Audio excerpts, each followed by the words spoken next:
Сегодня Госдума утвердила во втором чтении изменения в пенсионном законодательстве. К основному чтению поступило много предложений по доработке правительственного варианта. Важнейшие в августе внес президент страны Владимир Путин.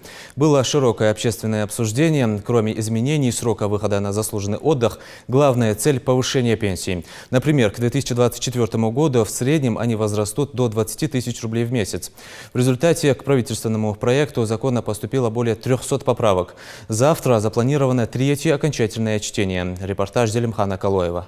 Самые важные поправки президентские. Владимир Путин скорректировал предложение правительства в самой чувствительной части. Возраст выхода женщин на пенсию снизит с 63 лет до 60. А многодетным матерям дадут право на досрочный выход на заслуженный отдых в 57 лет, если в семье трое детей, в 56, если четверо, в 50, если пятеро и более. Также пожилые люди сохранят право на федеральные и региональные льготы для женщин с 55 лет, для мужчин 60.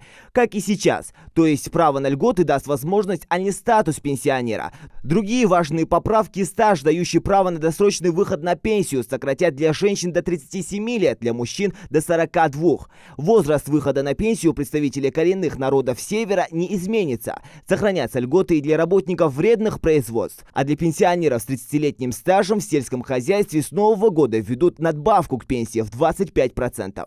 Для всех граждан предпенсионного возраста будет бесплатная ежегодная диспансеризация. Работодатель будет обязан выделить на ежегодный медосмотр 2 дня с сохранением зарплаты. Этот закон сегодня прошел второе чтение. Также среди предложенных президентом гарантий уголовная ответственность за увольнение будущих пенсионеров, прописанная в отдельном накануне принятом законе, а также увеличение пособия по безработице с 4 до 11 тысяч. Но главная цель – это повышение пенсии. К 2024 году в среднем они возрастут до 20 тысяч рублей в месяц. О том, что изменится в пенсионной системе, депутатам рассказала вице-премьер Татьяна Голикова. Она и представляла законопроект. На первые 6 лет, начиная с 1 января и заканчивая 1 января 2019 года и заканчивая 2024 годом, индексация пенсий будет осуществляться с 1 января сразу, а не с 1 февраля, как это было ранее. После 2024 года, согласно президентским поправкам, индексация пенсий будет осуществляться 2 раза в год.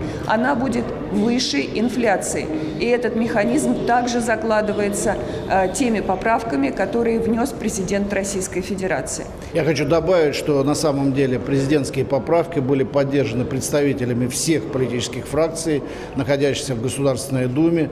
385 голосов «за», не воздержавшихся, не против голосов не было. Это говорит о том, что те предложения, которые были направлены президентом на правительственный вариант законопроекта, смягчающие плавное введение повышения пенсионного возраста в нашей стране, поддержан без исключения всеми фракциями. Свои поправки предложила и фракция «Единая Россия». В одной из них речь идет о накопительной пенсии. Накопительная часть пенсии будет выплачиваться по желанию человека с прежнего пенсионного возраста. 55 лет для женщин и 60 лет для мужчин.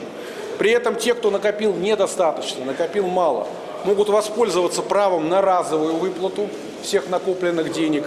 Те, кто накопил больше, могут назначить себе срочную в течение 10 лет. Перед рассмотрением пенсионного закона Дума приняла во втором чтении документ о ратификации 102-й конвенции Международной организации труда. Речь идет о том, что пенсия в перспективе должна быть не ниже 40% заработка. Сегодня работа над пенсионным пакетом не завершится. В окончательном третьем чтении законопроект о совершенствовании пенсионной системы Дума, возможно, рассмотрит 27 сентября. Зелимхан Калоев, Новости 24.